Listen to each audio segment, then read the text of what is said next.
Novamente, nós estamos aqui atendendo ao chamamento público 1/2024 do CREA-MG em sua etapa 2, que resultou no contrato 57/2024. Instituto de Engenharia e Arquitetura do Triângulo Mineiro, ao entrar nesse chamamento, a gente tem a intenção de gerar podcasts com profissionais de fora da nossa cidade, para que a gente divulgue conhecimento, informação nas várias áreas do nosso saber. Esse podcast era programado para ser feito dentro do Instituto de Engenharia e Arquitetura do Triângulo Mineiro, e nós transferimos a sala de podcast para dentro do 24º Loft 9 ATM. Para minha alegria, nós estamos aqui hoje com duas engenheiras, a engenheira Lídia Oliveira, de Catalão, no estado de Goiás, e a engenheira Paula Capelli Barreirinho, que é de São Paulo, mas que está residindo em Uberaba já tem alguns anos, então que a gente importou, então agora já é prata da casa. O nosso tema hoje, nós vamos falar de um assunto que está vigorando nesse 2024, mas que já vem de um tempo sendo tratado, que foi a mudança na lei de licitações. Nós substituímos a antiga 8666 pela 14.133/2021, que entrou em vigor em 2023, paulatinamente, com a nova legislação, mas a partir de 1º de janeiro de 2024, ela é a única lei de licitação no Brasil. E aproveitando que nós tivemos um ano eleitoral, com vários prefeitos chegando, repetindo mandatos novos, há uma obrigatoriedade diferente na parte pública e algumas recomendações para a parte privada, talvez algumas oportunidades. Então, eu queria começar pedindo para que a Lídia e a Paula se apresentassem para as pessoas que estão nos vendo e ouvindo ao vivo, e que depois terão a oportunidade de nos ver pela manhã, pela tarde, pela noite, pela madrugada. Dizem que engenheiro gosta muito de ouvir podcast madrugada fora, entre umas e outras. Bem-vindas, obrigado. Boa tarde, pessoal. Meu nome é Lídia Oliveira, sou engenheira civil. Atuei 10 anos com captação de recursos, orçamento geral da União, prestação de contas. Gostaria também de agradecer o convite aqui do pessoal do IEATM e estamos aqui para falar da nova lei. Boa tarde a todos. Eu sou a Paula Capelli, faço parte da diretoria do Instituto de Engenharia e Arquitetura do Triângulo Mineiro, engenheira civil, vim de São Paulo, mas em Uberaba já há quase 3 anos. Atuo na área de regularização de imóveis e aprovação de projetos, qualquer projeto de prefeitura, mexo com papel. Bom, apresentações feitas, vamos a realmente que interessa distribuir conhecimento, aproveitando a disponibilidade das duas aqui. Eu queria, assim, que a gente começasse, Lídia, o que é, né, e o que na prática representa a nova lei de licitações, a 14.133/2021, primeiro, para o poder público, né, e depois já também falando para os profissionais das engenharias, da agronomia, do design, em que momento isso eu vejo como uma oportunidade para nós. Queria ver a sua visão sobre isso. A nova lei 14.133, também ela conhecida como a lei digital, ela veio para cobrir as falhas que a 866 nos trouxe. A 866 era um pouco abstrato, os conceitos, a questão de prática dos processos licitatórios.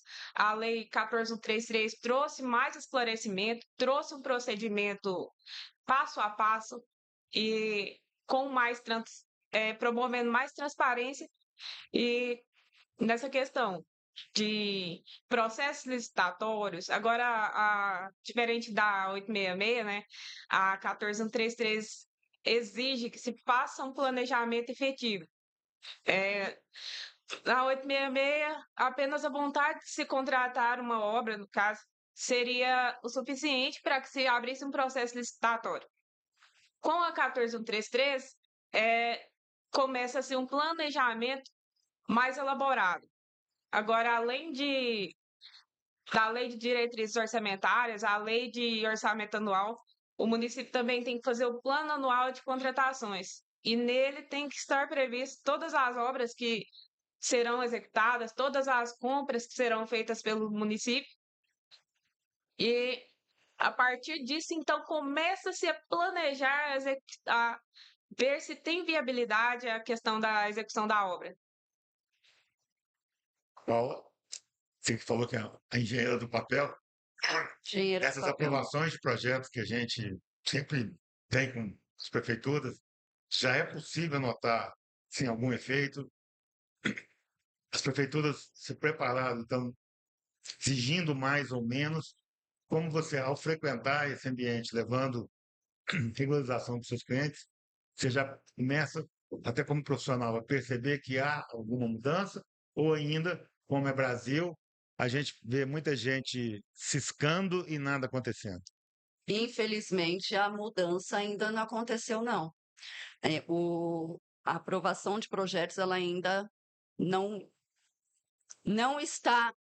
Eu vejo, como profissional, que as prefeituras não estão preparadas. A 1433, ela, na teoria, ela facilitaria muito, porque hoje, como que funciona a obra hoje? A obra hoje, você leva menos tempo planejando, mais tempo executando, consequentemente com muitos erros. A 1433 seria o oposto. Você passaria mais tempo planejando, menos tempo executando, com uma margem de erros bem menor. As prefeituras ainda não estão preparadas, mesmo que os profissionais se preparem e porque muitos escritórios já estão se adequando a isso, mas quando chega na prefeitura, a prefeitura não tem nem equipamento para receber esses projetos. Assim, gostei da fala da Lídia, me preocupo com a fala da Paula. Eu, outro dia assisti o meu xará falando do terreno, fundação, e a gente viu engenharia. A minha expectativa profissional, alguém que já esteve no poder público, inclusive, é de que a gente vai poder voltar a fazer engenharia, voltar a engenheirar. Acho que nos últimos 30, 40 anos, porque toda vez que eu gosto de fazer uma análise, eu gosto de esticar um pouco o tempo, porque você falar em 5, 10, 15 anos, você está falando de gente que está aqui, parece que você está fazendo crítica, e não é crítica, são processos, né? Tem uma visão que é a 866, que substituiu a antiga 2300, que era uma lei muito mais direcionada, ela foi feita para alguns propósitos. 866 fez um avanço até a página 2, depois de uma certa forma. Eu nem diria que ela burocratizou, mas como pouca gente conseguiu trabalhar com registro de preço para valer, né, a gente tinha algumas dificuldades. E eu vejo a lei nova também tirando um pouco tem algumas modalidades que mudaram. Né? A famosa boa carta convite não tem mais. Então, feito esse cenário, voltando à palavra planejamento, a gente pode afirmar, né, porque a gente está falando de prefeituras, mas serve para as câmaras municipais, serve para todo agente público, seja do município, do estado, da federação. Então, as famosas compras emergenciais, aquele gestor que personalista, que eu quero fazer isso, eu quero fazer aquilo, ou que esquece que tem chuva todo ano, então não adianta falar assim, ó, eu vou ter que fazer uma compra emergencial porque apareceu dengue aqui, que é uma coisa recorrente. Vocês têm uma visão mais ampla. Ah, não, eu resolvi fazer uma obra, quer dizer, uma escola não trincou, não gerou um problema. Então, agora, a nova lei, de uma certa forma, também exige gestores mais profissionalizados e equipamento. Me preocupa quando a Paula fala de Uberaba, né, que é uma cidade que. Então, nesse Brasil de meu Deus, desse tamanho todo, né, não chegou. É isso mesmo? Como é que você percebe isso, Lígia? Eu concordo com a fala da Paula, principalmente para municípios menores, eles não têm uma estrutura bem desenvolvida para atender os novos requisitos da nova lei. Hoje, o projeto começa no estudo técnico preliminar, onde você tem que unir todas as equipes do município. Se vamos fazer uma unidade básica de saúde, então a equipe de saúde vai entrar com dados daquela região que deseja se atender, se precisa ser uma unidade de tratamento intensivo, se é um hospital, se é uma unidade básica de saúde, e aí eles fazem esse levantamento com dados técnicos da área da saúde, vem a equipe do financeiro, complementa para saber se o município tem condição de ter um orçamento, lembrando que a gente só pode contratar agora, começar um processo de contratação de execução de obra se tiver com dinheiro em caixa. Então a gente faz isso com o financeiro, vai fazer o levantamento, ver se tem condição de captar o recurso, que também há a possibilidade de fazer captação por meio de emendas parlamentares. E aí, depois disso, tem o estudo técnico preliminar, já entra a equipe de engenharia, e lá na Lei 14.133, no estudo técnico preliminar, exige-se que tenha levantamento topográfico e cadastral, laudos de sondagem, já começa ali. Então, vamos avaliar se é viável construir naquele terreno que a gente tem disponível e vamos fazer um levantamento da estimativa de custo. Aí parte para o anteprojeto. Depois do estudo técnico preliminar, vem o anteprojeto. E a lei agora separou essa questão em 3 fases: anteprojeto, projeto básico e projeto executivo. No anteprojeto, a gente vai fazer o delineado para se construir um projeto básico. Então, no anteprojeto, ele tem que conter, além dos levantamentos topográficos, cadastrais, mais dados específicos do que almeja-se executar para subsidiar a construção do projeto básico. E o projeto básico ele já existia lá na Lei 866. Só que a Lei 866 não era tão específica quanto o conceito do projeto básico. Ela trazia para a gente alguns exemplos do que seria um projeto básico. Ela não trazia o que deveria ter num projeto básico. A 14.133 veio e trouxe todos os elementos suficientes e necessários para construção do projeto básico.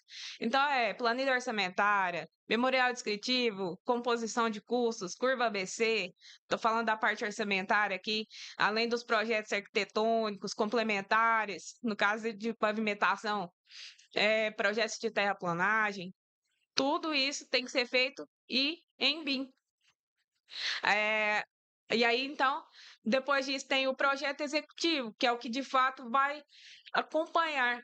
O pessoal, tem que fazer o projeto executivo agora. Não, o projeto executivo ele vai vir num nível de detalhe muito mais rico do que o projeto básico. Ele tem que acompanhar a execução. Então, agora as empresas que vão executar obras têm que levar junto o projeto executivo, que é uma das exigências com o BIM, é o planejamento 4D, que tem que ter um cronograma efetivo. Então, tem que levar a obra tintim por tintim na questão do projeto executivo. No final, ele sai um conhecido as-built. A lei chamou de projeto executivo, nada mais é que um as-built lá no final, que vai subsidiar as manutenções futuras. Então, o projeto hoje ele começa no estudo técnico preliminar, lá no plano anual de contratações, e vai até a parte de manutenções, que vai além da gestão de quem estiver administrando. Então, a gente está falando efetivamente de oportunidade de engenharia e eu queria entender antes de alertar, porque eu queria fazer um alerta aos prefeitos ou aos seus assessores que estão nos vendo agora ao vivo, que nós vamos ver depois. Como foi um ano eleitoral, tem prefeito reeleito. Pressupõe que esse prefeito, além de já ter encaminhado a LOA para aprovação da Câmara, ele já deve ter apresentado seu plano de ações, seu plano de obras, porque senão, primeiro ano de mandato dele, ele vai ter que realmente não fazer nada e planejar e organizar o município os 4 anos, mesmo já estando lá. Acredito que tenha feito. O prefeito eleito pela primeira vez, se ele tiver sido o sucessor indicado por um prefeito que fez, etapa cumprida, ele vai aprovar. Se é a primeira vez e ele, né, vamos dizer assim, era de um grupo político diferente, ele também vai ter que ter o primeiro ano de organização da casa, ou seja, ver o que tem no município, o que precisa ter, organizar um plano geral de obras, compras e para que a partir do segundo ano ele possa fazer. Aí você falou, Lídia, dos pequenos municípios, mas eu creio que está na lei, né, e gostaria que você falasse um pouco mais, que agora os prefeitos também podem contratar assessores específicos. Porque, por exemplo, não é comum uma prefeitura fazer, por exemplo, uma pequena barragem a todo momento. Ah, eu não tenho corpo técnico aqui, mas ele pode contratar empresas e profissionais para etapas específicas que possam assessorar nesse projeto. É isso? É isso, sim, a lei trouxe algumas novidades nas modalidades de contratação, também no critério de julgamento, é o que ajuda mais. A gente sabe que os Não é só municípios. menor preço agora. Não é só o menor preço. A gente sabe essa dificuldade dos municípios menores, que geralmente tem um engenheiro para expedir alvará de construção, fazer medição de obra em andamento, fazer projeto de obra que tem por vir, e agora Cuidar do buraco na via. cuidar das manutenções, e aí ele acaba ficando sobrecarregado, e o projeto acaba não saindo bem feito. Mas aí há a possibilidade de que se contratem equipes que sejam especializadas nisso, que sejam especializadas na execução de um bom projeto, como a lei manda em BIM. E essa questão Pode do contratar só para aquela obra específica que ele quer. Quer dizer, não precisa só ser esperar concurso ou efetivamente botar no cargo de confiança. O isso. prefeito pode e deve contratar equipes específicas para desenvolver aquela atividade ou aquelas atividades correlatas. É Sim, isso? sim. Agora, uma novidade da 14133 é a questão da dispensa de licitação. Extinguiu-se o convite e a tomada de preços. E a dispensa de licitação aumentou o valor para obras e serviços de engenharia até 119 mil no ano de 2024. A lei 866 fixou o valor em 50 mil e esse valor foi 50 mil durante os 30 anos de vigor dela. Agora, a 14133, além de ter aumentado um De ter pouco, corrigido o valor, isso, corrigiu o valor, atualizado o valor. ainda permitiu que esse valor fosse reajustado anualmente. Então, cada ano vai ter o reajuste. Outra. Então, a inflação do ano anterior, vamos dizer assim, fica incorporada no valor para o novo ano. Então, até 31 de dezembro desse ano, 119 mil, uns quebradinhos. A partir do dia 1º, novo valor. Novo valor. E aí o pessoal já faz a atualização, Tribunal de Contas. E também temos outra novidade, que agora a gente, antes na 866, o critério de julgamento era menor preço. Se tivesse um menor preço, não importava se era uma empresa que prestaria um bom serviço, não importava se estava executível ou não. É, menor preço, não há discussões. A 14133 trouxe para a gente a possibilidade de ter outros critérios de julgamento, como o menor desconto percentual, trouxe isso do regime diferenciado de contratações lá das estatais, trouxe esse critério de desconto percentual linear. Ela trouxe também critério de técnica e preço, que eu acho muito interessante, porque Depois desse serviço de engenharia, tem que ter técnica e preço. Quem fizer fora disso, até que o Ministério Público nos ouça e permita dizer isso, exigir de um agente público menor preço em obra de engenharia é não querer obra de engenharia como tem que ser feita obra de engenharia. Né? Isso o mercado já demonstrou isso ao longo de décadas. o critério de técnica e preço, ele permite você filtrar a qualidade do serviço que será prestado, porque nem sempre para o município é melhor contratação, é o menor preço. Dá um exemplo, o TCU tem um painel nacional do reflexo das obras paradas que temos no Brasil. E ele fez apenas com recursos federais. E 52% das obras paralisadas são de recursos federais. Tem 52% de obras paralisadas. Isso é um número muito grande. Que são as obras mais caras para a população, que o comércio não acaba, a população não usa, nosso dinheiro está lá perdido, aí carga tributária, ou seja, um ciclo vicioso que vai gerando um problema atrás do outro. São É isso? 29,4 bi. Mas essa política ficou tão arraigada que não reflete só no setor público, no setor privado também. Às vezes você tem um profissional que ele vai te ofertar um serviço muito melhor tecnicamente falando, e ele perde para um profissional que não vai entregar aquele serviço para tecnicamente muito bem desenvolvido, mas por uma política de preço mais baixa. Então, assim, vem lá de cima até Culturalmente é chega uma no privado cultura que vai também, ser muito difícil de porque as empresas conseguir querem aparentemente uma eficiência e isso. todo mundo esquece que não há nem almoço grátis e nem milagre, né? A gente brinca muito que o tijolo, você fazer uma obra de tijolo. Então, se tem 1 metro quadrado lá, 25, 30 tijolos por metro quadrado, não há no mundo condição, e no Brasil, em nenhum lugar, de você fazer uma parede de tijolo, metro adicional, sem ter tijolo. Só que tem que entender que existem os custos locacionais. Tijolo ao lado do olaria, o tijolo ao lado da cerâmica, o tijolo em regiões mais desenvolvidas, ele caminha pouco. Portanto, você tem um dito frete, ou como gostam os novos tempos, uma logística. Mas quando você vai para outros lugares, então não adianta querer fazer um preço nacional para lugares tão afastados. Então, são coisas tão simples, mas que aparentemente. E isso, infelizmente, vai para a cultura privada também. Né? É É, isso? a questão do preço, a nova lei trouxe inclusive uma regra a ser seguida no critério de orçamentação. Ela nos diz que prioritariamente para as obras civis será usado SINAP, e isso em sequência. Primeiro SINAP e SICRO, no caso, quando for obras de pavimentação, de infraestrutura, é SICRO.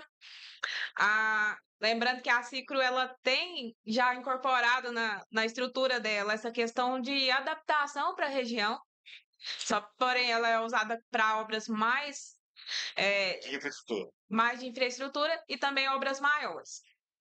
E aí, segundo passo, Velho e bom SINAP, que a Caixa ama, né, e, que é o nosso grande contratador de obra habitacional, ele continua firme e forte. e agora ele é primeiro da lista. Entendi. E aí, depois disso, a gente pode usar o painel de referência de preços. Esse ainda não está estruturado, mas está na lei. Creio que muito em breve terá um painel nacional de referências. Tem o painel Vamos de explicar preços. isso mais, que isso é muito importante. Ou seja, não vai ter desculpa para nenhum agente público, e até pode ser usado pelo contratador privado. O que é o painel de referência de preço?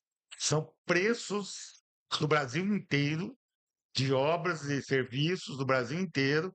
Então, o profissional contratado, ou aquela prefeitura, ou aquela câmara, ou aquele agente público, vai lá, ele vai começar no estudo técnico preliminar e ele pode usar preço de referência para aquela região. Então, são preços já aceitos, são preços já exequíveis, são obras que já aconteceram de serviço e que, portanto, podem ser usadas de referência. Mas também ainda, quer dizer, a lei já está em vigor, a referência ainda não. É, Brasil. e aí, depois disso, vem processos anteriores de contratação, para a gente pegar uma referência. O município tem um pregão para comprar tijolo. E aí, ele só comprou tijolo ali como material de uso. E aí, a gente pode ir lá pegar essa referência para adaptar para o município esse valor. Desde que bem justificado, pode ser feito isso. E aí também abriu para planilhas oficiais regionais. No caso de Minas Gerais, a CETOP MG, ela é mais regionalizada. Inclusive, a CETOP, ela, diferente de outros estados, ela tem uma separação. Ela separa em Triângulo, região central, Alto Paranaíba. Então, ela faz a separação regionalizada. Eu acho isso fantástico. Perfeito, excelente. Eu vejo, quer fazer um complemento, Paulo? Eu percebo assim, você está falando, Lídia, e a gente já ministrou, inclusive, dentro de uma outra parceria com o sistema, um curso a gente falou disso. Então, eu acho que a gente começa a dar alguns alertas. Primeiro, profissionais, quem está no mercado, quem está em busca de mercado, entenda a lei de estações, aprofunde na lei de estações, porque ela é uma realidade e que vai abrir oportunidade de mercado de trabalho. Seja você contratado direto pela prefeitura, pela Câmara Municipal da sua cidade, por um órgão do Estado, essa possibilidade vai acontecer. Seja você prestando serviço até para iniciativa privada. Né? Nós vamos entrar no BIM com mais detalhamento. O que se percebe na sua fala é que foi feita uma nova lei de licitação, teoricamente, tentando acabar. O Brasil criou um mantra, eu não concordo com ele por princípio, mas entendo que o que aconteceu levou a isso. Se entendeu que o termo aditivo contratual de obras e serviços era por onde escorria e escoavam os recursos públicos na forma de relações públicas privadas, não de primeiro mundo, não éticas, não de governança. Ou seja, alguém mergulha, alguém engordura um preço na base, depois paralisa uma obra, e alguém entra contratado, ou essa empresa ameaça, faz aditivo, e do mesmo jeito também o poder público quer mostrar serviço e começa a contratar, não tem dinheiro, e ali se geravam os problemas. Então, quando se fala nessa nova lei, é porque a tendência dela, e eu participei de uma palestra onde estavam os ministros do Tribunal de Contas, e foi exemplificado lá, que fizeram um piloto em Santa Catarina com uma escola contratada por modelo tradicional, as obras, os projetos, as obras feitas nos modelos tradicionais, e a mesma escola, o mesmo modelo de escola, só com adaptação de terreno, portanto, só com essas adequações de localização. Uma já estava com 2, 3 anos quando começou-se a verificar, e com aditivos e problemas gastaram 6, 7 anos. E aqui começou do zero, com toda a modelagem BIM, com todos os requisitos da nova legislação, em questão de 1 ano e meio, 2 anos, a escola estava pronta. E aí é preciso que quem está nos assistindo, vendo, ouvindo, entenda que não é só o custo, o desembolso de dinheiro específico na obra. Um bem público como uma escola, gastar 6 anos para começar a colocar menino, crianças, jovens para aprender ali, contra 2 anos, nós estamos falando de uma geração. 1 ano de pandemia atrasou todo o nosso processo educacional. Uma escola que demora 6 anos para entrar em vigor, quantos meninos foram desestimulados, quantos meninos, quantos jovens cresceram e perderam a oportunidade.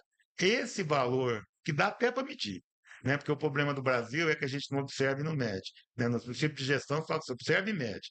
Né? Todo mundo que trabalha com planejamento, prefeito, não, e vereadores e contratantes, não assusta a palavra planejamento. Planejamento é responder 5 perguntas. O que é, para que é, com quem que é, quanto custa, tempo, e depois o seguinte, vou implantar. Planejei, pensei, vou implantar. Mando fazer, mando, meço. Está errado com certo, arrumo, vou rapidamente. Então, é uma oportunidade também para que a gente comece a separar os nossos gestores públicos, não vou falar do joio e do trigo, mas aquele que trabalha com profissionalismo, trabalha com seriedade, né? Porque assim, eu sou de uma geração, vocês são muito novos, que se evitava fazer obra de saneamento porque eram obras enterradas. Que Os ninguém vê. militantes não vão ver, então não vão votar. Né? Aí tinha aquele prefeito que falava qual que é o melhor caminho para fazer, qual que é o melhor trajeto para fazer um caminhamento popular. Pô, deixa o povo andar. À medida que o povo anda, você vai seguindo o passo e vai fazendo calçamento. Quer dizer, não dá mais.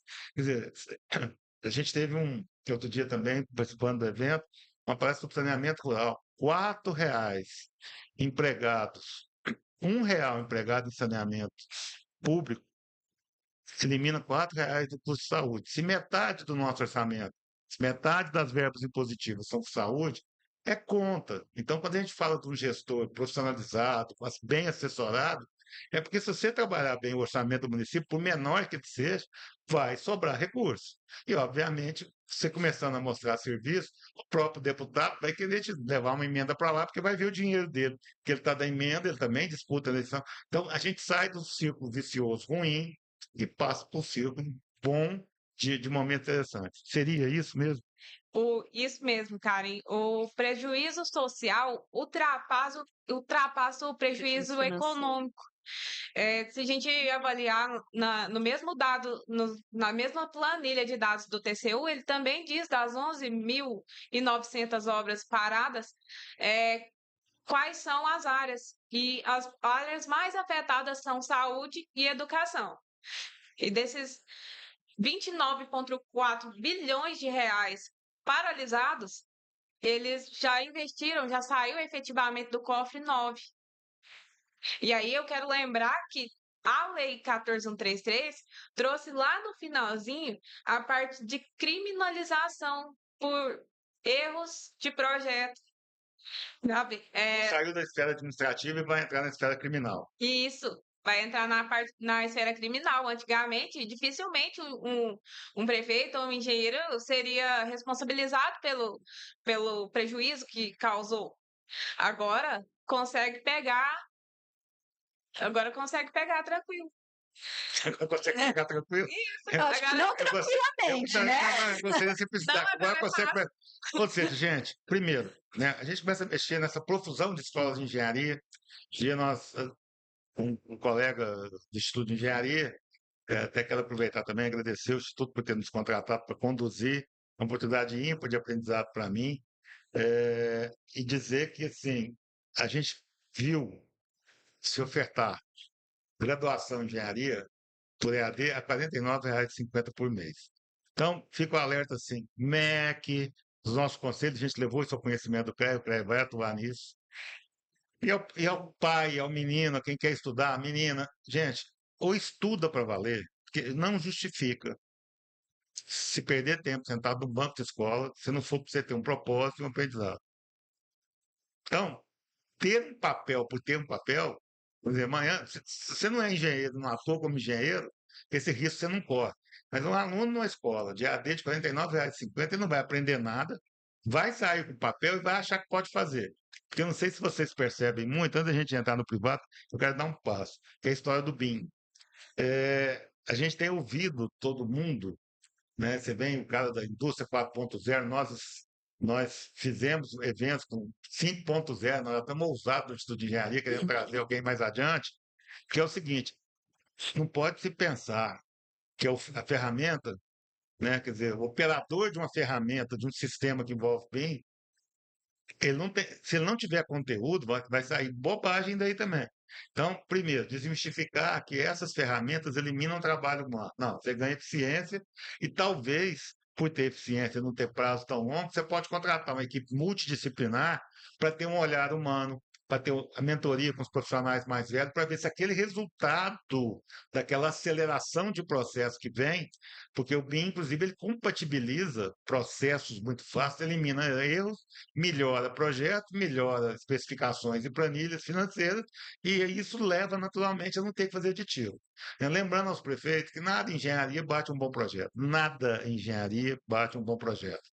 Prefeito, conheça a sua cidade, faça sondagem dos locais que você quer fazer, contrate profissionais que vão te. Porque uma obra bem feita é bacana, muito bacana, e vai sobrar recurso. Pensa lá um pacote de situações, não sai fazendo por fazer também, porque volta. Né? A gente está vivendo alguns tempos. Vocês têm receio de gente não adequada usando ferramentas que hoje estão à mão dos profissionais e isso gerar. Porque o Brasil é muito engraçado, né? Sim. Até outro dia a gente não tinha ninguém que tinha sistema de qualidade. O Brasil ficou anos para aderir à ISO. Em 2 anos de ISO no Brasil, a gente tinha mais ISO que a Alemanha, mais ISO que os Estados Unidos, e não se percebe na ponta essa sequência de processo. Então, assim, não compra certificado também, não, né? Porque tem gente que tem mania de comprar diploma, certificação, e aí não vai levar a lugar nenhum. Lídia e Paulo, vocês têm receio que essas coisas criadas para o bem possam gerar problemas também? Sim, eu acho que. Acho não, eu acredito que um profissional. Você citou, né, os futuros profissionais que estão fazendo uma engenharia em EAD. Eu sou muito cética quanto a isso, porque a gente que fez a engenharia presencial, a gente sabe o quanto é difícil presencial, gente. Imagina no EAD, Um país que nós não temos cultura. não, não tem, não, Segundo ou terceiro diploma, o cara já está mais. Primeiro diploma, eu não acredito não, mesmo, nem com os não. meus Para amigos das primeira melhores escolas de engenharia, AD. não. Com Para toda boa primeira engenharia, vontade. não. E assim, com a inteligência artificial hoje, com a disponibilidade de softwares, né, que a gente tem muitos softwares disponíveis, tem-se a falsa sensação de que o equipamento vai fazer por você.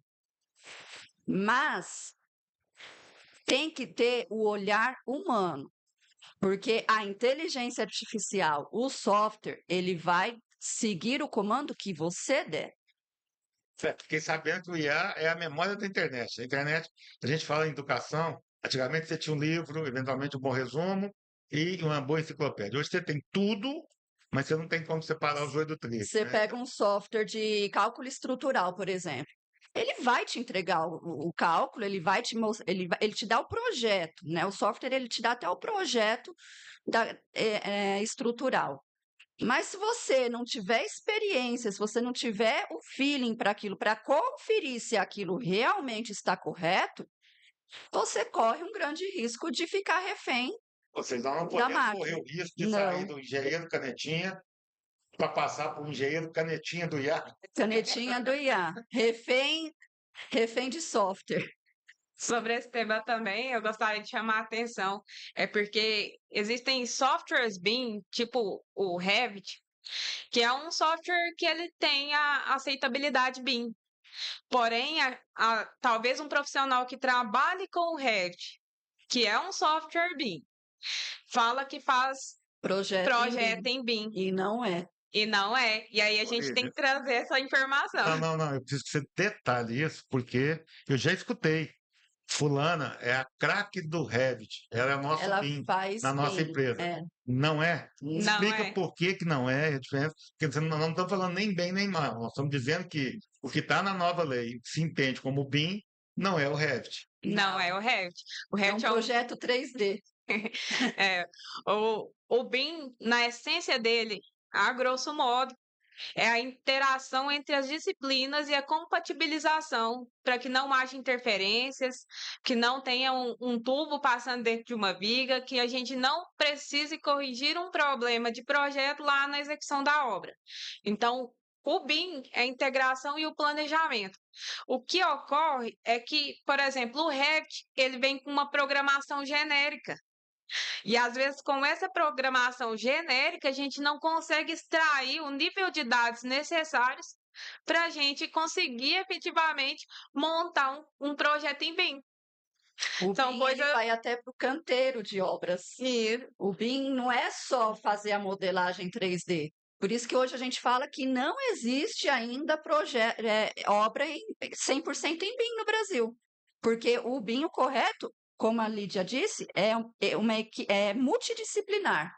Então, do planejamento até o canteiro. A gente não tem profissional para isso. E aí, para isso, é necessário fazer um plano de execução BIM, que é uma diretriz que dirá como será feito aquele projeto, qual é o nível de detalhe esperado, quais são as integrações que são necessárias. Tudo isso é necessário. Eu acredito que muito em breve sairá uma jurisprudência obrigando os municípios a fazerem o plano de execução BIM. O plano nacional já está em confecção. O plano nacional. Painel para poder mostrar, igual a gente no SIAC tem lá as empresas que são certificadas, a gente vai poder saber, né? Eu falo a gente porque isso não é uma coisa de domínio nem dos nossos colegas todos, né? A gente está, porque hoje é uma preocupação de a gente começar a mostrar para o jovem a importância das engenharias, a importância da tecnologia, né, na vida do cidadão, né? Porque, tem um professor, mas para ele poder dar aula tem que ter um espaço. O médico, tem cirurgia. Tudo que está ali, engenharia, quer que seja a sua essência. Então, não tem como a gente não falar que a engenharia tem tudo. Mas a gente vai conseguir, nós profissionais, porque eu estou falando dessa dicotomia, entre profissionais. Imagina com a população, com os nossos contratantes, do público e do privado. Em que momento ou nós vamos ter que treiná-los? Nós, por exemplo, é uma tarefa do Instituto de Engenharia trazer o BIM correto, além de capacitar o profissional, fazer momentos com os contratantes explicando de fato o que é e como é, o que é o escritório BIM, o que é um processo BIM, o que é um. Porque senão também vai ter gente contratando com a melhor das intenções, o projeto correto no 3D, achando que está no BIM e não está. É isso? É exatamente isso. Às vezes contrata-se achando que é BIM, é aquele famoso ditado, gato por lebre. Tô Não, comprando. já acontece hoje, né? Hoje já Isso. acontece. A pessoa contrata achando que é BIM e não é. Vou dar um exemplo concreto. Você não conhece, mas eu depois quero. Prefeitura de Uberaba já entrou na lista. Prefeitura de Uberaba, nós estamos falando de Uberaba para o mundo. Ela já adotou a 14133 desde o início do ano passado. Então, teoricamente, tudo que ela está fazendo são processos dentro da 14.133. Tem que ser. Tem como a gente saber se é mesmo? Tem, porque os arquivos em BIM, eles saem num formato chamado IFC. E esse IFC, ele carrega todos os dados, vamos dizer assim, o DNA do projeto tem que estar nesse IFC. Então, ali, uma pessoa que entende de BIM, sabe o que é realmente. Ele vai pegar um projeto, uns dados IFC e vai conseguir ver o DNA daquele projeto, se ele foi projetado adequadamente. E isso é muito fácil de fazer. O TCU aderiu softwares da AutoQI, mas eles são voltados para projetos estruturais. E tem inteligência artificial do TCU trabalhando nessa área. Acredito que muito em breve eles vão conseguir pegar.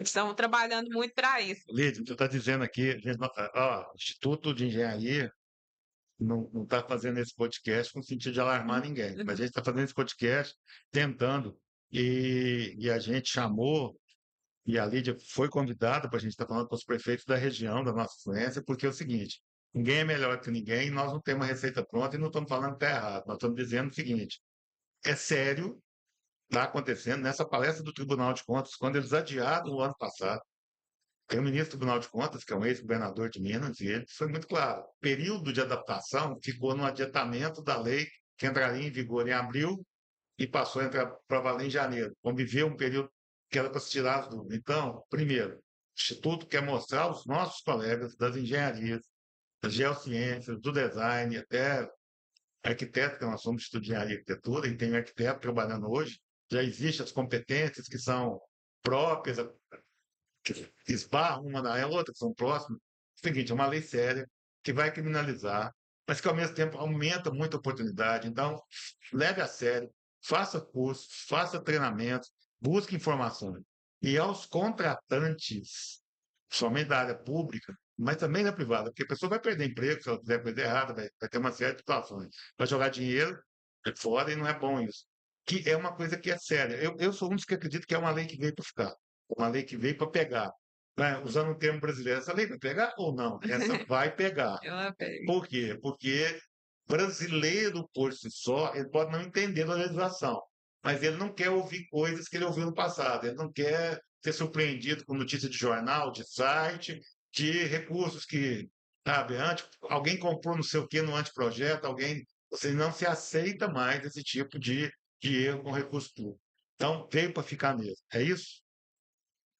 Sim, veio para ficar. E a resistência, ela pode, né? Essa resistência de aderir, de prorrogar, essa coisa toda, justamente pelo que a Lídia falou. Tudo vai ser rastreável, tudo vai ficar muito às claras. Não vai ter como dar o jeitinho brasileiro.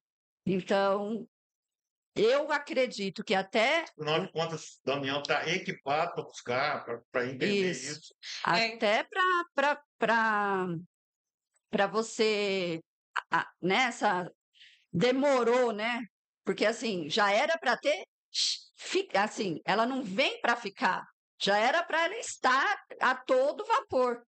Mas essa demora, essa lentidão, creio eu que foi até por conta disso, porque tudo vai ficar às claras.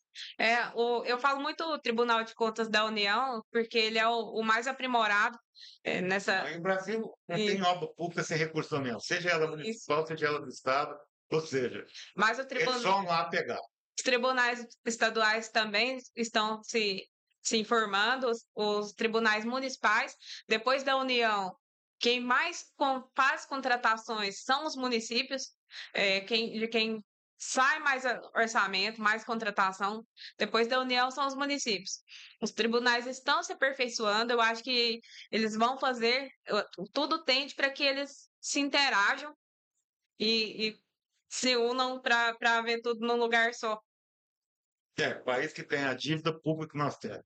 Mesmo que a dívida pública seja uma coisa que se role e negocie, fiscalmente, né, do ponto de vista fiscal, há problema. Nós estamos vivendo isso na prática. Então, efetivamente, com os estados endividados, municípios endividados e a União não podendo fazer, até porque hoje a margem de recursos para se fazer investimento no Brasil, a necessidade ela é pequena, então a eficiência vai ter que acontecer. E a eficiência virá por mecanismos técnicos legais, ou seja, palavra que eu usei bem no início, engenheirar. Eu queria dar um tempinho, a gente falou do bem, quando a gente fala do privado, que vem da cultura de menor preço, como é que a gente pode alertar o contratante da iniciativa privada, né, dos grandes prédios? Outro dia eu estava assessorando um empreendimento que o cara captou lá 80 milhões para fazer um empreendimento imobiliário da cidade vizinha aqui, então 80 milhões. 80 milhões são ainda, mesmo que sejam os milhos híbridos da Cargill, ainda são milhões. Para ele não perder dinheiro também, não atrasar a entrega, porque hoje é uma grande preocupação, né? Se time is money, a cada período se atrasa, do ponto de vista público, é a população que não utiliza, e aí já tem, voltando nisso, o Tribunal de Contas do Estado já aprimorou esse conceito, então, às vezes o gestor público era punido no passado, porque ele esquecia de publicar um aditivo, uma adequação, mas a obra já estava pronta, estava em vigor. E às vezes o outro fazia tudo dentro da regra, mas a obra estava parada. Então, aí hoje a gente já percebe que aquela obra que está pronta, que está para ser usada pela população, portanto, o cidadão, que é o verdadeiro dono do recurso, ele que paga tributos, ele usando a obra pública, melhor. Então, se usar a ferramenta, vai ser mais fácil. Mas como é que na iniciativa privada os grandes contratadores podem e devem usar essa tecnologia, independente de ser obrigatória ou não? Como é que ele pode usar BIM, inteligência artificial, para que ele também economize e otimize seus recursos? Bom, trazendo em um termo bem popular para iniciativa privada, quem nunca viu uma obra que excedeu e muito o orçamento? Quem nunca teve essa experiência ruim? No Então, caso, tem até a máxima, né? Você fazer sua casa, você tem que fazer duas, a sua uhum. e a dos palpiteiros, né? Depois a gente começou a usar a história, eu comecei a trabalhei uma época e vi tal do orçamento perseguido, exatamente por isso. Que ela não ficar duas vezes o preço, e as pessoas esquecem que uma obra não é só a construção, né? Por exemplo, se você for no BNDES financiar um hotel, o mesmo tanto que custa construir o hotel, o BNDES te financia, você tem que imobiliar, né? Um hotel é uma mini casa do imobiliário. Tem móvel, tem cama, tem roupa de cama, tem frigobar, tem TV. Então, nem vamos entrar nesse cenário. Estou falando da obra mesmo. Tijolo, cimento. O brasileiro adora concreto armado. Nós somos muito da estrutura de concreto armado. Gostamos de obra, Uhum. né?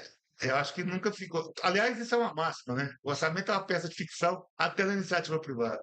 A iniciativa privada, é, há uma grande ansiedade para iniciar a obra no canteiro.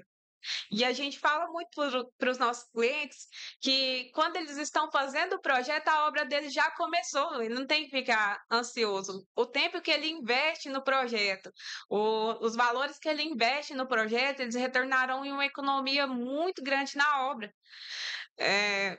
Um exemplo, o valor de uma sondagem, ela não vai ser o valor de. A fundação ela é de 20 a 40% do valor da obra. Então, se a gente. Sondagem é 4, 5% disso, uma sondagem bem feita, 20 a 40, Isso. bem melhor que 40, né? Se a gente fizer uma obra sem sondagem, tem engenheiros que cometem essa loucura, eles oneram, aumentam em concreto e aço, e aí acaba ficando muito maior que o preço da sondagem. Só que isso o cliente às vezes não percebe. Acontece com vocês também, Lídia? Aquele cliente que não quer gastar com um projeto, com um bom projeto, porque ele quer uma casa mais bonita, ele quer uma casa. Acontece com você também? Não. Ou é só aqui? Acontece muito, mas às vezes o valor que se investe num bom projeto não paga nem o sofá da casa que a pessoa vai morar. Não, Aliás, isso é uma inversão de valor. A inversão. pessoa economiza na engenharia, naquilo que é a segurança da vida inteira dele, para ter um sofá. De novo, fundação é mais ou menos igual ao saneamento, né? É uma coisa que fica escondida. Lídia, tenho um caso pessoal acontecido no bairro Olinda, onde eu moro, que é onde a Paula mora. Lá existe uma brincadeira que você não pode achar o formigueiro. Então, o desafio de qualquer profissional ali, obviamente, todo mundo já tem sondagem por localização também. Você faz uma região, é muito próxima, não tem. Não deixava ter problema. Porque tinha um amigo, nós dávamos aula, fui fazer a casa dele, me pediu, acompanhei, fizemos, trouxe sondagem, eu olhei, fiz uma fundação que entendia adequada para casa. E depois se mostrou muito adequada. E do lado, um amigo dele fazendo com alguém. E eles vão comparando, né? Quando sabe que você me gastou. Então a gente chama os amigos, contrata os amigos, acha que vai ser mais bem atendido. E às vezes a gente gasta o dobro que deveria gastar. Eu falei, isso acontece mesmo. Mas por que você está me falando isso? Não, porque meu vizinho veio uma chuva, era uma cidade de vez em quando tem uns tempos. E o cara, além de ter reduzido, estava já fazendo um segundo pavimento. Então o cara, pô, é lógico. A casa desceu, porque não tinha nada adequado. Desceu, o segundo andar foi descansar no primeiro, que de uma certa forma descansou na fundação. E ele me procurou, falando, eu queria te pedir desculpa. Falei, não, você não vai pedir desculpa. Você vai comprar a casa do cara. Põe sua família lá. Não é sua mulher, seus filhos. Não, cara. Não, não tô chateado, não. Eu só acho que deve estar até mais barato agora. Pega o projeto dele, faz e põe. Não, não, não, não, vamos tocar o nosso. Então, assim, eu lamento, né? A gente fala muito de prevenção do risco para evitar o dano. Infelizmente, né, a gente viveu isso aqui, ninguém gosta de uma boa lei de inspeção. Né? O cara, mas cai. Não, caiu sinistro. Sinistro é outro problema. Nós estamos falando do planejamento, da prevenção. Então a gente vai ter que mexer. Tomara que essa nova legislação, porque também fala, toda tecnologia, quando é muito usada, ela vai barateando. Imagino que nós vamos ter acesso. Mas eu acho que fica outra lição aqui, para quem está na iniciativa privada, grandes corporações ou não. Né? Construção não é uma coisa barata. A gente fala assim, comprou uma camisa, às vezes ela custou lá R$ 250, R$ 300, tudo bem, ela é cara. Mas se não for legal, casa não é assim. Primeiro, a gente não morou em 500 casas na vida, como eu já tive, com certeza, ao longo da minha vida, mais de 500 camisas. Né? A gente são investimentos, tanto que são investimentos, tem valor de mercado, tem fundo imobiliário para pagar, é patrimônio. Se é uma coisa para sempre, né? E a gente brinca assim, por que que a pessoa não cuida? Porque ele pode colocar um móvel mais simples, porque, gente, tem umas coisas que tem que também ficar claro para os nossos vaidosos de plantão. A casa vale pela casa, ela não vale pelo imóvel, pelo móvel que está dentro. Ninguém compra móvel, igual casa de fazenda. Tem seu valor, custa para fazer, mas a pessoa compra a terra. Então, vale a pena ter uma casa boa, sólida, mas na hora que você vai vender. Então, se o brasileiro Mesma começar a coisa o enxergar que é um acabamento. O acabamento investimento, você troca, a fundação você não troca. troca. E outra coisa, que é tão simples de entender isso. Tem tijolo padrão A, B ou C? Tem. Tem cimento padrão A, B ou C? Então, agora tem acabamento. O que diferencia uma casa da outra? Por exemplo, já fiz uma igreja aqui que pediram os outros filetes de ouro. Igreja, né? Assim, acho que isso também já está ficando um pouco no passado, né? Deus não tem essa. Mas, aliás, o problema das religiões não são nem Deus nem Jesus Cristo, são os fã-clubes. Tirando os fã-clubes e suas vaidades, suas posturas, o que a gente precisa entender é o que diferencia é o acabamento. Né? O cimento continua sendo o mesmo, mas você pode colocar um outro tipo, uma pastilha, mas a essência de uma construção é da fundação à cobertura. Né? Você pode ter uma telha, mas a base é a mesma. Mas é tão difícil de entender isso. Né? Tanto que assim, ó, tem gente que constrói para vender e não faz o acabamento. Porque a cor que eu gosto não é a cor que você gosta, Lídia, não é a cor que a Carla gosta, não é a cor que quem está nos ajudando aqui, o nosso amigo, né, o Henrique, está gravando, cada um, então você não faz. Mas a primeira coisa que você vai olhar é solidez, e as pessoas parecem que não pensam nisso. Além da solidez, eu vou um pouco mais além. Terão vidas, terão famílias utilizando aquele espaço. Imagina se fosse a sua família.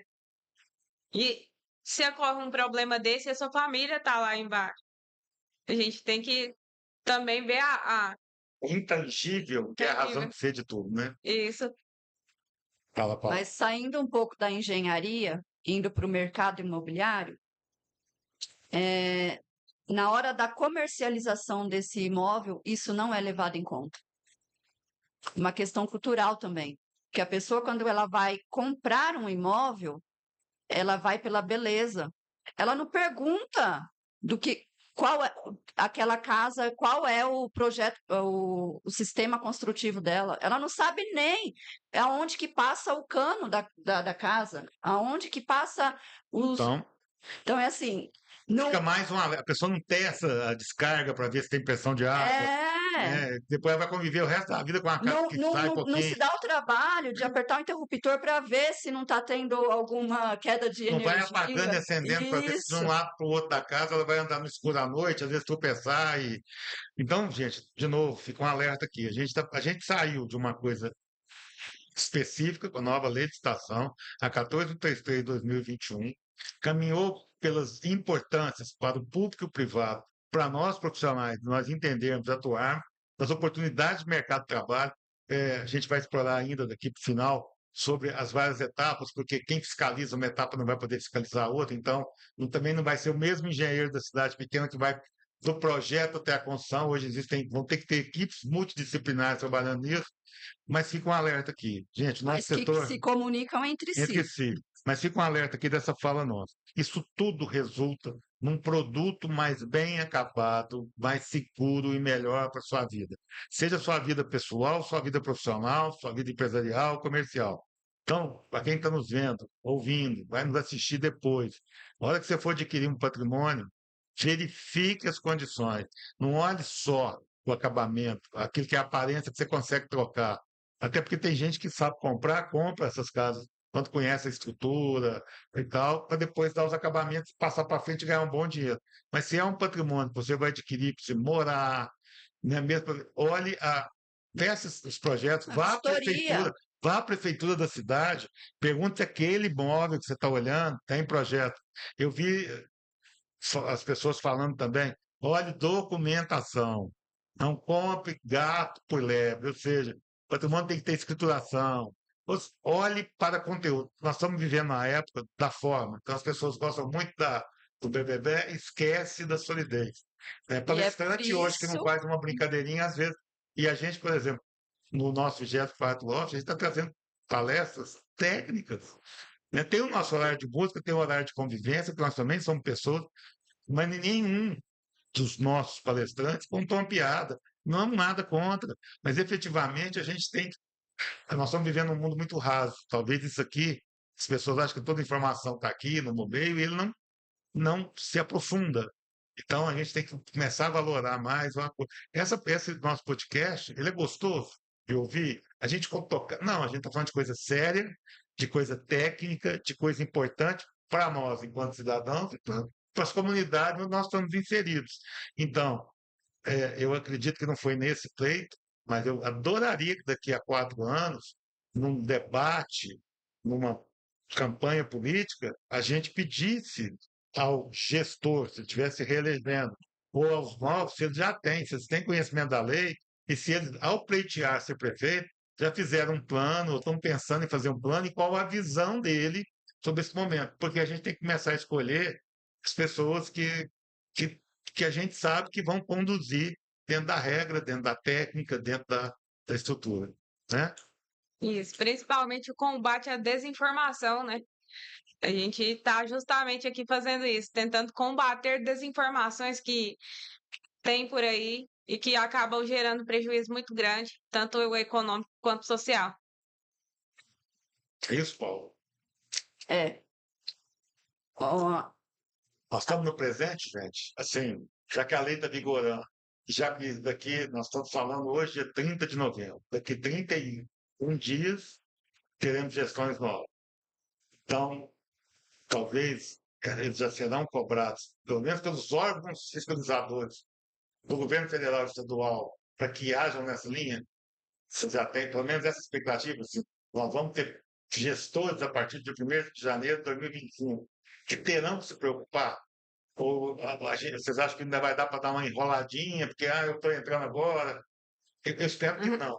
Talvez a minha opinião seja, não é possível que isso vai acontecer. Não, não, ocorreu essa preocupação no final de 2023 e não foi prorrogado A lei entrou. Vigor. Isso. Não tem desculpa mais. A lei. Apesar de ser a lei do dia 1º de abril, porque ela não é a lei do dia da mentira, é uma lei da verdade. Não tem desculpa mais. Ela entrou em vigor no dia 1º de abril de 2021. Prorrogou-se até 2024 o vigor efetivo dela. Para a adaptação. Para adaptação, não se adaptaram e aí agora acabou o prazo, serão cobrados. Nós estamos chegando numa situação bem interessante, né? Vocês são novos, talvez vão ver mais do que eu, né? Que já passei por alguma vez. Comecei a trabalhar na 2.300, a 2.300. A 2.300, então. A 2.300. É, a 2.300. Esse Brasil já foi. Gente, assim, eu fico vendo, né, tudo que eu já vivi na minha vida. E, e eu realmente, e não é assim não, deslumbramento, a merda, não acredito em tudo, não. Mas olha que eu sei que ela está errada, tem coisas para melhorar nela mesmo, né? Porque, inclusive, a Câmara Brasileira de Construção está pedindo algumas adequações, porque tem umas novas modalidades aí, não tem? Assim, existe um formato novo, principalmente para quem tem tecnologia, né? Por exemplo, a tecnologia é minha, é exclusiva, é de uma determinada empresa. E ela vai ter que ser olhada com algum cuidado, não vai? A 14133 prevê uma modalidade além da concorrência, além de tomada de preço, além de também tem figura do concurso que a gente não falou, os pregões terão que ser hoje preferencialmente à distância. Isso é uma das coisas que eu acho um erro. Eu não acho que é a proximidade que vai gerar corrupção. É a informação errada, projeto errado, mas a gente percebe um espírito assim, para ser filmadas as situações, para ser preferencialmente à distância e entraram modalidades novas nessa nova legislação. É isso mesmo? Entrou a modalidade de diálogo competitivo, que Diálogo competitivo. Ô, nome que eu posso falar, esqueci de diálogo. é a nova modalidade, o diálogo competitivo. Ela abre espaço para que a administração ouça pessoas que são técnicas para que traga recursos para resolver um determinado problema. Então, avalia-se, tem um critério, um passo a passo bem elaborado de como será o julgamento, como será feito o procedimento, como as empresas vão concorrer em si. E aí, faça o diálogo para ver qual é a melhor solução a ser adotada. De repente, o próprio agente contratador colocou uma de uma situação e tem um dos concorrentes que tem uma solução melhor, mais adequada no diálogo competitivo, ele pode colocar, ou seja, você não está mudando o caráter da situação, mas você está optando por contratar uma solução melhor, mais viável, mas de fato que resolva, porque às vezes só vai minimizar, né? Isso, que seja uma solução técnica melhor. E aí, você falou do pregão. Já existem acórdãos de que pregão e para obras e serviços de engenharia não se aplica. Já tem essa discussão, Não, se aplica, não deveria existir, gente. A engenharia pode ficar um cara em cada canto do mundo falando alguma coisa, Uhum. não se aplica. Mas mesmo as presenciais deverão ser filmadas. Ou seja, Sim. o Tribunal de Contas, os órgãos públicos, fiscalizadores, né, vão ter acesso ao que aconteceu no momento da licitação. Acho que há essa preocupação, que a gente falou muito de tentar minimizar condutas inadequadas e essa gravação vem nesse sentido. É isso? Municípios acima de 100 mil habitantes, se eu não me engano, já são obrigados a fazerem exclusivamente eletrônico o processo. Municípios menores ainda têm um prazo para. Eletrônico, mas não pregão. Não, como assim? Não, assim, Se for licitação eletrônica, mas não na modalidade o cara ficar dando um lance, tirando preço, Isso. tirar isso. Não. concorrência eletrônica, o próprio diálogo competitivo, a dispensa também, ela passa a ser publicada no PNCP, o Painel Nacional de Compras, que é nacional, ela tem que ficar publicada 3 dias úteis e tudo agora tem que dar-se bastante transparência. Os municípios menores, eles estão com prazo para adaptação do portal eletrônico do município, mas também já está se esgotando. E aí, enquanto não fazem adaptação, os processos físicos são filmados integralmente. É, muita mudança por aí, muita oportunidade por aí. Nós estamos caminhando já para o final, com mais de 1 hora, 1 hora e 5. Mas, assim, antes da gente encerrar, né, eu costumo fazer a pergunta para as duas.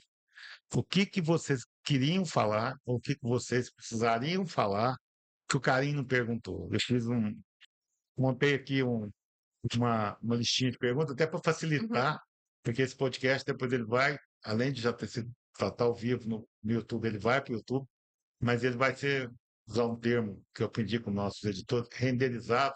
Nós vamos fazer em cortes de 5 a 10 minutos, porque não que o brasileiro, o beladense, o mineiro, não goste de uma conversa boa, longa, mas ele vai também ter a oportunidade de pegar algumas falas e você tem umas falas bem impactantes. Nós vamos fazer esses cortes, vamos chamar a atenção. Olha aqui, gestor, só pega nesses 5 minutos aqui, não precisa, o restante é popular.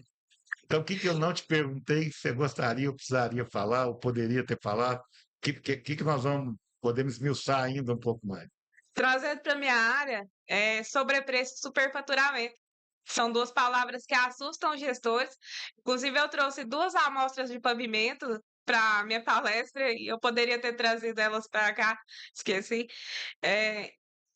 O sobrepreço e o superfaturamento explicado de uma maneira mais didática possível. Então, explica para nós. Temos dois pedaços de pavimento, 2 amostras, uma com 6 centímetros, outra com 3 centímetros. E aí a gente vê o contratado e o executado. E aí é um bom exemplo eu chamo até minhas 2 peças de Debbie Lloyd. Como que não imaginaram que já inventaram a serra-copo? E é bem isso. Coloca-se valores a mais. Tinha a famosa esticadinha do orçamento, né? Não, coloca um pouquinho a mais aí no quantitativo. Aumenta um pouquinho o valor. E agora isso tem um efeito mais significativo. Tem um efeito com o BIM. Isso acaba não sendo muito possível mais, porque aí você já entra em contradição com o próprio projeto e tem divergência de informação. Ah, vamos aumentar o quantitativo de aço da fundação, porque ninguém vai escavar a obra para ver. E aí você vê o projeto com um nível de detalhe muito grande, que vai ter exatamente Isso é quantos o quilos BIM. de aço você tem que ter usado. E aí vamos olhar na planilha orçamentária quantos tem do projeto. Entendi. Isso, Pequena amostrinha. isso é Isso é o BIM, Carinho. Isso é o BIM. Análise de dados.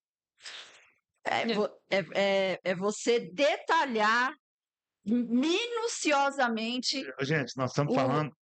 assim, são muito. No Revit, né, Lídia? Uma parede. Quando não é, né? Quando não é em BIM, você vê o que ali? Você vê 2 linhas. No Revit, quando você clica, quando foi feito em BIM, não só uma modelagem 3D, você clica naquela parede, vem todos os detalhes do que é para ter ali dentro. Por isso a minha fala anterior, que eu acredito que a nova lei de licitação, ela tenha tido tanta resistência com ela, justamente por causa disso. O que a Lídia falou. Não vai ter mais como manipular dados. Fica uma lição para os nossos companheiros dessa fala de vocês, que é a profissionalização. Ou seja, não cabe mais empresa também de pastinha, que o pregão começou a criar muita empresa de pastinha. Assim, eu já fui orientado por juiz trabalhista lá atrás, ontem, esse dia nós teve uma palestra no 24º Office, que eu escutei depois 2 professores, nossa, se eu tivesse escutado ela antes, alguns erros que nós cometemos na empresa. Então está claro o seguinte, escutei de um juiz trabalhista. Você junta 3 engenheiros para montar uma consultora, junta 1 ou 2, traz um advogado, pô, só você vai contratar uns 10 ou 15 engenheiros. Mas também está claro que, além de não caber esse tipo de profissional, nós profissionais, nós não vamos poder ficar no limbo, meia boca. Nós também temos que aprofundar, ou seja, se eu tenho uma empresa que participa de licitação, meu corpo técnico inteiro, a começar pelo pelo dono, depende da posição que ele tem na empresa, ele tem que conhecer a fundo os processos. Ele não necessariamente precisa operacionalizar, mas ele precisa entender para saber cobrar e saber analisar, né? Usar o conhecimento como mentoria, ou seja, não cabe mais amadorismo no nosso segmento, nem na gestão de quem nos contrata e nem no prestador de serviço. E se isso acontecer, o risco deixa de ser financeiro administrativo e passa a ser criminal. Essa é a mudança sutil que está aí. É Brasil, vai demorar às vezes um pouco mais ou menos do que a gente gostaria, mas está pronto. E os órgãos gestores, fiscalizadores, estão com o queijo e a faca na mão, né, para poder punir e descobrir, ou seja, até quem está mexendo com laudo, quem faz laudo, perícia, precisa entender que agora não dá para ficar falando de forma genérica. Você vai aprofundar, você vai explicar uma parede para falar se o cara fez certo ou errado, não é só pegar os dois risquinhos e falar que era meia parede onde devia ser uma parede. Ele vai ter que entrar e ver o que tem na parede, o que está projetado para a parede, o que foi pensado para a parede antes de sair. Ou seja, nós estamos tentando voltar às décadas de 70 e antes, que, aliás, muitas dessas tecnologias começam aí, né? O BIM foi inventado pela indústria automobilística, quem começou lá nos anos 70, quer dizer, não tem nada novo. Outro dia me falaram que o IA começa em 1957, nem eu era nascido, ou seja, talvez se acelerou, chegou o processo, chegou a perspectiva, mas efetivamente é a era da profissionalização. Independente de já estar formado, do tempo de formado, e principalmente os nossos jovens que estão no banco da escola, migrem rapidamente, se aprofundem na informação, que o mercado de trabalho terá, principalmente se o cara estiver preparado para esse novo mercado de trabalho. É isso? Sim, é isso. Para eu vejo assim que cada vez mais eu tenho uma esperança. Você citou os canetinhas de ouro, né? Eu tenho uma esperança de que com essa mudança a tendência né, é diminuir esses profissionais que não atuam de forma correta. Então, a própria legislação vai filtrar, vai separar o joio do trigo. É isso. Então, caminhando final, é isso. Tem alguma pergunta mais para fazer? Alguma coisa para responder? Não, não. Bom, eu queria, assim, abrir para vocês, então, se despedirem e agradecer, porque eu, em nome do Instituto de Engenharia e Arquitetura Triângulo Mineiro, queria muito agradecer a disponibilidade das duas, principalmente você, Lídia, que saiu catalão, desde Goiás para nós, está aqui com a gente nesse momento fazendo nosso podcast. É uma palestrante do 24º LOF. Foi difícil contratar seu passe. Você tem um agente muito exigente, o Lucas, que é uma pessoa ligada a gente, fez uma dificuldade para ser contador, com todo respeito aos meus colegas contabilistas, que já também fez uma dificuldade para a gente trazer você para cá, saber da correria, da disponibilidade, eu já agradeço. E aberta a palavra final de vocês. Eu gostaria de agradecer a vocês a disponibilidade, o convite, para estar aqui contribuindo com esse assunto que é tão importante, já faz parte da minha vida aí já há 10 anos. Você tem E experiência profissional, você já trabalhou em prefeitura, isso, você conhece os dois lados da moeda, né? isso Vê o crime que tem no meio ali, né? antes de ser engenheira, eu estava do outro lado da moeda, então por isso que eu tenho bastante experiência, já vi muita coisa. E muito obrigada a vocês mesmo. Fala. Bom, só tenho a agradecer a presença da Lídia aqui conosco, né? Como o Karim disse, ela, né? Tipo assim, mas eu não posso ficar tanto tempo longe do escritório. Aí com a facilidade da tecnologia, pôde. Mas agradecer, né, a presença da Lídia, agradecer a oportunidade de estar aqui hoje nesse podcast, agradecer a atenção, o Instituto de Engenharia por estar dando tanta oportunidade, né? Agora falando assim, em geral, para os profissionais que estejam interessados, né, em se atualizar. Então, agradecer ao Instituto de Engenharia por proporcionar, né, isso aos profissionais. E a você, Karim, por Consegui conduzir bem? É. Falei, tinha que falar, fiz as colocações. Eu queria O agradecer, recado foi dado. assim, primeiro, o Instituto a oportunidade que está nos dando, está aqui conduzindo esse momento. Eu Eu falo que quando você dá aula, você aprende mais do que você ensina. Quando você conduz, né, duas brilhantes profissionais como vocês, é mais fácil, a gente aprende muito.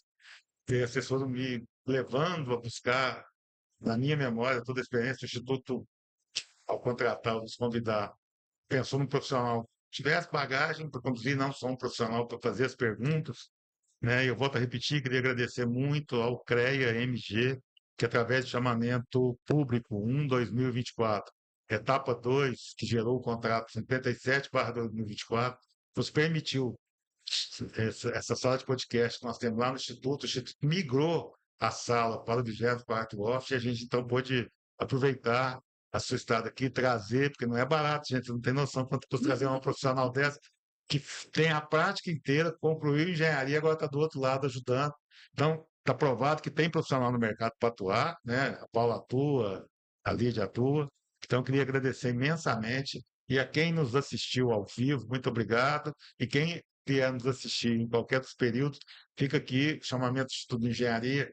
Venha conhecer, esse material nosso está todo nos nossos sites, está todas nas nossas redes sociais. O Instituto hoje promove conjuntamente com o sistema, mas muito diretamente, nesse caso com o CREA, cursos, palestras, treinamentos, eventos, feiras, para que os nossos profissionais entendam e possam se reciclar. Seja profissional que já está mais velho, que pode ser vir fazer mentoria, participar, ser contratado especificamente do projeto, ao jovem recém-formado, o CREA já trata até o 5º ano de formatura, como recém-formado, ao profissional que está no mercado, que é o seguinte: nós vamos ter oportunidade de novo. Nós vamos voltar a ter uma profissão valorizada, vamos voltar a ser profissionais valorizados. Aliás, um dos temas dos nossos eventos, valorização dos profissionais da engenharia, geociências e agronomia. Mas também precisa que nós, profissionais, nós, enquanto empresa profissional individual, mas que na própria empresa, isso é outra coisa, não há porque profissional trabalhar como pessoa física, tem que trabalhar como pessoa jurídica. Isso é um regime de contratação que veio para ficar, as grandes empresas já fazem isso, vai ficar mais fácil. Então, a prefeitura não pode contratar um profissional, tem que contratar uma TJ. Isso também nós vamos fazer, alertar isso depois, mas venha reciclar, venha aprender. Né? Com certeza, quem quiser contar, usar o serviço das pessoas que nós temos aqui, estão à nossa disposição no Instituto de Engenharia. E me cabe agradecer a vocês pela disponibilidade. Valeu demais. Obrigada. Obrigado. Obrigada, boa tarde.